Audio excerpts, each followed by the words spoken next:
Goodbye, Mr. Chips. Read and enjoy. Let's read the story about a school teacher who devoted his whole life for the better future of his students. In the middle of the 19th century, there was a very prestigious academic institution known as Brookfield. When Mr. Chips joined as Latin teacher, there were 500 unprincipled ruffians to whom the baiting of new masters was a fine art, an exciting sport and something of a tradition. Decent little boys individually, but, as a mob, just pitiless and implacable.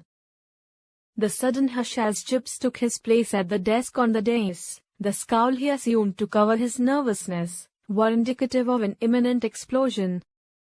Suddenly, someone dropped a desk lid. Quickly he must take everyone by surprise and establish his authority. "You there in the fifth row, you with the red hair, what's your name?" "Collie, sir." "Very well, Collie, you have 100 lines to write."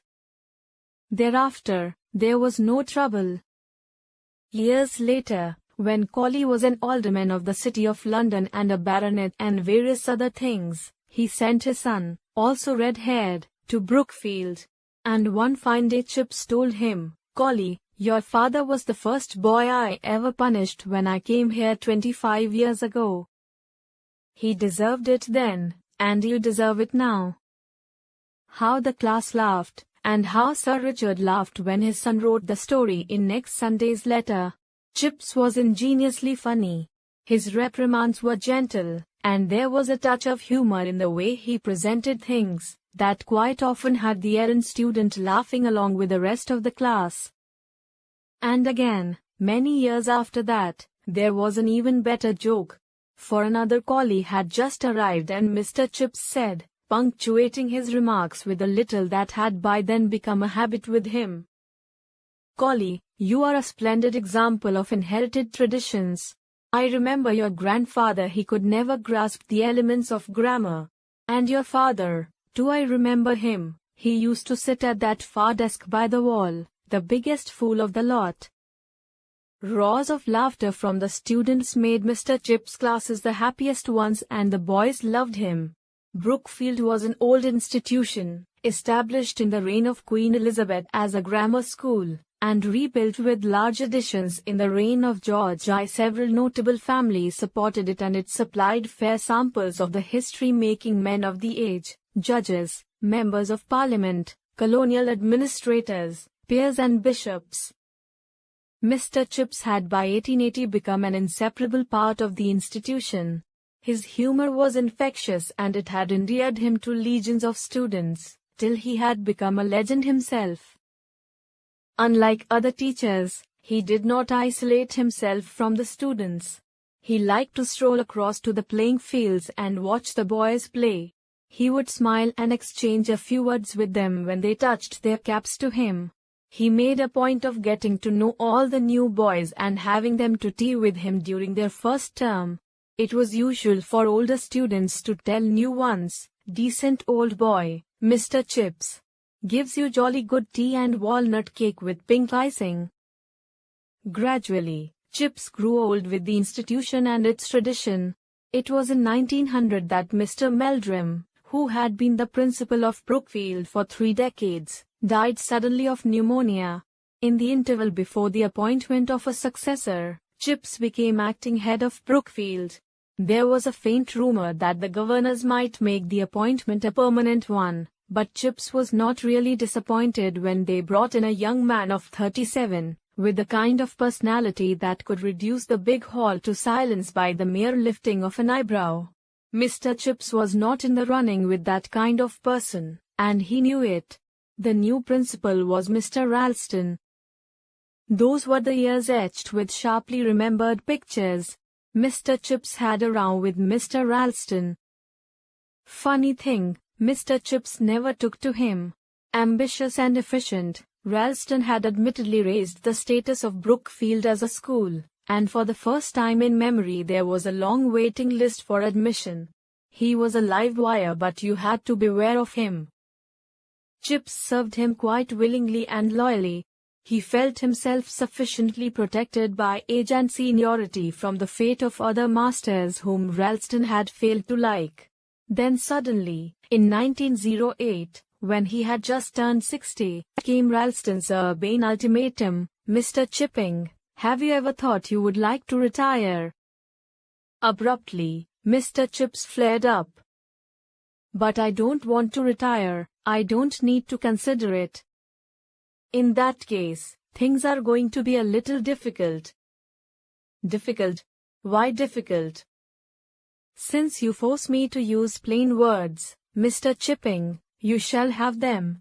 For some time, you haven't been pulling your weight here. Your methods of teaching are slack and old-fashioned, your personal habits are slovenly, and you ignore my instructions in a way which, in a younger man, I should regard as rank insubordination. It won't do, Mr. Chipping." "But," Chips began in sheer bewilderment, "slovenly you said."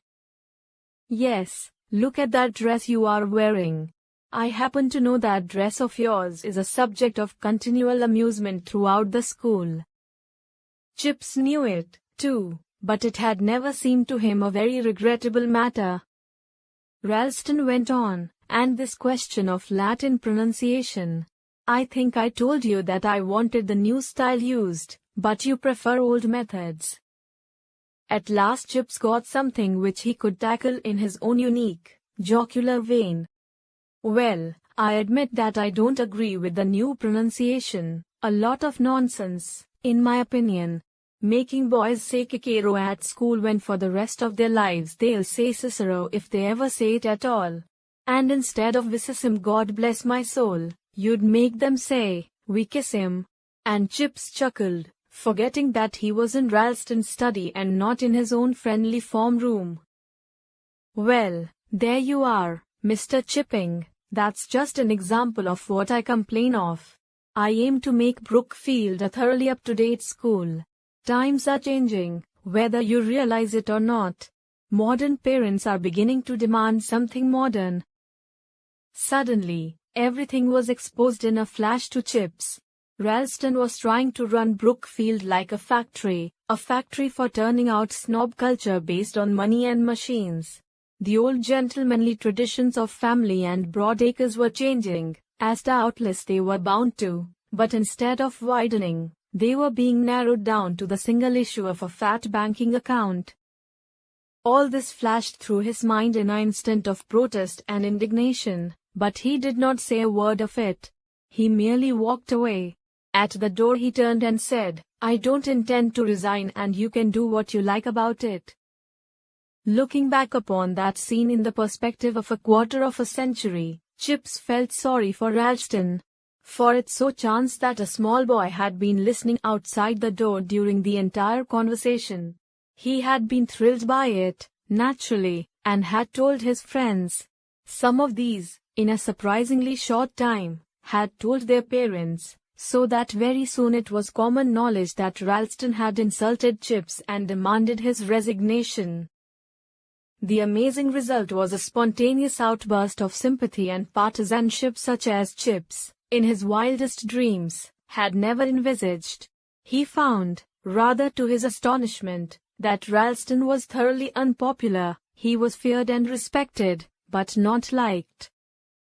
And in the issue of Chips, the dislike rose to a point where it conquered fear and demolished even respect. Even young masters, who felt that Chips was hopelessly old-fashioned, rallied around him because they hated Ralston's slave driving and they saw a champion in the old veteran. And one day, the chairman of the governors, Sir John Rivers, visited Brookfield, ignored Ralston, and went direct to Chips. As they walked round the deserted cricket pitches, Sir John said, "Chips, old boy, sorry to hear about your row with Ralston. We want you to know that the governors are with you to a man. We don't like that fellow a great deal. Next time he throws his weight around, tell him to go to the devil. Brookfield, we know, won't be the same without you. Please don't resign." And so Chips stayed on, while Ralston left to better himself at a bigger public school. By now Mr. Chips was 65 when he had an attack of bronchitis which compelled him to resign. He received farewell presentations and made a speech, which was an uproarious one. There were several Latin quotations in it, but the reference to the captain of the school was the most amusing one. He said that the captain was guilty of exaggeration in speaking about Chip's service to the school, but then, he comes from an exaggerating family. The entire school stood gaping at Chips. I remember once having to thrash his father for it. Laughter was building up as everyone anticipated an anecdote in true Chips style. I gave him 1 mark for a Latin translation, and he exaggerated the 1 into 7. Roars of laughter and tumultuous cheers. A typical Chips remark, everyone thought. Chips continued, I remember lots of changes at Brookfield. I remember each and everything. In fact, I remember so much that I often think I ought to write a book. Now, tell me, what should I call it? Memories of Rods and Lines, eh? Another bout of cheers and laughter. It was around 1933, when he had just turned 85, that Chips fell badly ill. The doctor gave him medicines to soothe his nerves.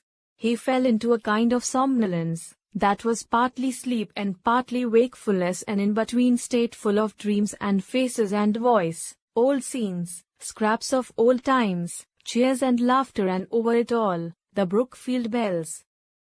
Once he heard the doctor whispering, poor old chap, must have lived a lonely sort of life, all by himself. Not always by himself. He did marry, but it was only for a year or 2 and then she died, the attendant said. Pity, pity, he never had children, said the doctor. At that, Chips opened his eyes as wide as he could and sought to attract the attention of the speakers. I thought I heard you say I never had any children, eh? But you know I have. And then the chorus sang in his ears in final harmony, more grandly and sweetly and comfortingly than ever. Pettifer, Polly, Parsons, Potts, Pullman, Purvis, Pim Wilson. Come round me now, all of you, for a last word and a joke, my boys. And soon Chips was asleep. Goodbye, Mr. Chips.